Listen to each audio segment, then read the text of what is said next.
उन्होंने अपने लिए नहीं सोचा। शरीर को छोड़ते छोड़ते भी जब गुरु भाई बहनों का भीड़ लगने लगा रांची झारखंड में, 3 तारीख को साहब की 4 तारीख को साहब की जब तबीयत खराब हुई और जब क्षेत्र में पता चला कि मेरे साहब की तबीयत खराब हुई, हॉस्पिटल में भर्ती हैं, वहाँ के गुरु भाई बहने लोगों ने, नजदीकी में जो लोग थे वहाँ के सारे लोग उसी क्षण तैयार हो गए। कैसे महान व्यक्ति को हम अपने देश से, अपने जीवन से जाने नहीं देंगे। ये मन में वह तरंग था, वो ज्ञान के दाता को पकड़ना था कि अभी कुछ और उनसे जानना है, अभी कुछ और उनसे सीखना था, लेकिन वो अवसर नहीं साहब ने दिया।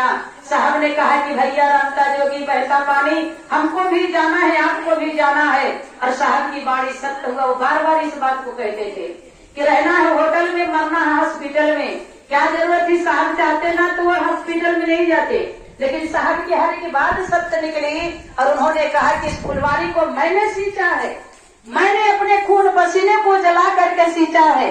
लेकिन साहब ने ये नहीं कहा कि मैं गुरु हूँ, उन्होंने कहा कि मैं एक शिष्य बन करके इस फुलवारी को सींचा है और इस फुलवारी को आगे बढ़ाना है, इसको सींचते रहना है, मुरझाना ना चाहिए और एक दूसरे के ही बताना है कि मेरे गुरु शिव हैं। भाई बहन इस बात को दबा कर नहीं रखना है। हम किसके चेला है? शिव के शिष्य हैं। माँ शिव के चेले, हमारे गुरु कौन है? जब ये बातें हमारे ऊपर आती है कि हमारे गुरु कौन है, तो मन से तुरंत निकलता है कि हमारे गुरु शिव हैं और उस शिव को पकड़ना है और दूसरों को इस बात को बताना है कि मेरे गुरु शिव हैं, आपके भी गुरु शिव हो जाए। जनमानस में साहब ने कहा कि 2 काम मत करिए, दया भी मत मांगिए और नमः शिवाय से प्रणाम भी मत करिए, लेकिन चर्चा जन जन तक बताइए, जन जन तक ये बातें फैलाइए कि हर जन जन के लोगों के अंदर शिव धड़क जाए। सबके दिलों में शिव को धड़काना है और अपने भी दिलों में शिव को धड़का करके यही 3 काम करिए। अपने गुरु से दिन रात दया मांगिए, वो दया के सागर हैं। ये करुणा निधान है, कलयुग में अवसर मिला गुरु बनाने का। घर बैठे साहब श्री हरिंद्रानंद ने हमें और आपके मौका दे दिया कि आओ चलो शिव की ओर। दीदी माँ ने वह मार्ग हमें आपको दिखा दिया, गुरु का मार्ग पकड़ा दिया। आज दीदी माँ और साहब हमारे बीच नहीं है, शरीरिया से सरकारी नहीं है। ये कभी मत समझना कि साहब हमारे बीच नहीं है, साहब की दया है। ये गुरु चर्चा हो रहा, दीदी माँ का आशीर्वाद है कि हम आज गुरु भाई बहन एक दूसरे के बंधन में बंधे हैं। कौन सा बंधन? वो गुरु का बंधन, गुरु भाई और बहनों के बंधन में बंधे हैं कि मेरे गुरु शिव हैं, आपके गुरु शिव। प्रेम देखिए कितना बढ़िया है। यहाँ जो आप लोग बैठे, गर्मी नहीं लग रहा है। यहाँ जो हम लोग बैठे हैं, शरीर से सट सट करके बैठे हैं, ये प्रेम का भाव है। अभी कोई और काम होता ना तो दूरी बना करके बैठते, दूर हट के बैठते, लेकिन सट के बैठे हैं तो कौन सा प्रेम लेकर के मेरे गुरु भाई हैं, ये मेरी गुरु बहन है, और दीदी पजरे में बैठा लेते हैं। थोड़ी सी जगह है, अब जगह भी दे देती है। अभी यही कुछ और का प्रोग्राम चलता, इतने नहीं फैल करके दूरी चल करके, गर्मी बहुत है। आप लोग आते भी हैं गुरु चर्चे में तो देखिए कितना प्रेम और कितना भाव लेकर के, चाहे ठंडी हो, चाहे गर्मी हो, चाहे बरसात हो, गुरु के चेला बन करके हम आप चल पड़ते हैं, गुरु का शिष्य बन करके निकल पड़ते हैं। क्योंकि गुरु जी की कुटिया को हमने फूलों से सजाया है और मेरे घर आओ गुरु जी, हमने आपको बुलाया है। फूल नहीं जब चलेगा तो खिलेगा क्या, वहाँ सजेगा क्या? ये फुलवारी तो आना ही आना है, इस फुलवारी को सजाना है।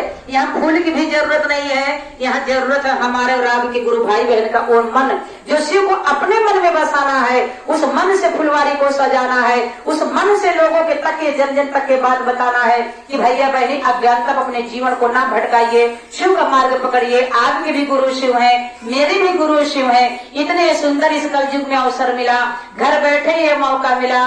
बड़े बड़े ऋषि मुनि साधु संत आए चले गए और इस धरती पे किसी के पता नहीं लगने दिए कि मेरे गुरु शिव हैं, आपके गुरु शिव हो जाएं। वेदों में बात आया, पुराणों में बात आया कि गुरु रे ब्रह्मा गुरु रे विष्णु गुरु रे देवा महेश्वराय, गुरु साक्षात परब्रह्म तस्मै श्री गुरुवे नमः।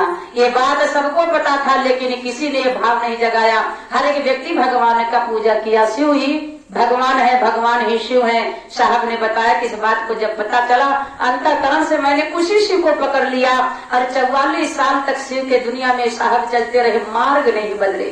कठिनाइयों के सहते रहे दोनों पति पत्नी, दुखों को सहते हुए, लोगों की गालियां सुनते हुए, लोगों की बीच में उन्होंने तरह तरह की बातें को सुनते हुए मार्ग को पकड़ करके चलते रहे। वह मार्ग उन्होंने नहीं छोड़ा। हम आप होते ना तो ये चादर में अगर के टुक टक करता, कोई घुस भस करता तो हम आप छोड़ देते। किसमें तो गाली सुनने को मिलो, लेकिन मेरे साहब मेरी दीदी माँ ने लोगों की परवाह नहीं किया, लोगों को शिव से जोड़ने का कोशिश किया, गालियों को परवाह नहीं किया, चलना कितनी दूर है उसको नहीं उन्होंने सोचा। बस गुरु का मार्ग पकड़ करके लोगों गुरु भाई बहन के बीच में यह गुरु बातें डाली कि आओ चलो शिव की ओर। धन्य हमारे साहब दीदी, धन्य हमारे गुरु जी, इससे घर बैठे गुरु हमें मिले हैं। इसी गुरु के छोड़ देते समझो जीवन ही छूट जाए। यहीं से मेरे भाई बहन ना कुछ कहते हुए अपने वाणी को अपने गुरु के चरणों में रखते हुए देवादिदेव महादेव शिव गुरु के चरणों प्रणाम करती हूँ। आदि शक्ति मैया भवानी के चरणों प्रणाम करती हूँ। साहब और दीदी के चरणों प्रणाम करती हूँ। मेरा प्रणाम अपने अपने चरणों में स्वीकार करे शिव गुरु महादेव। यहाँ पर जितने गुरु भाई बहन आए हुए हैं सभी के चरणों में लाल मणि शिष्य का प्रणाम। मेरा प्रणाम अपने अपने चरणों में स्वीकार करे शिव गुरु महादेव की।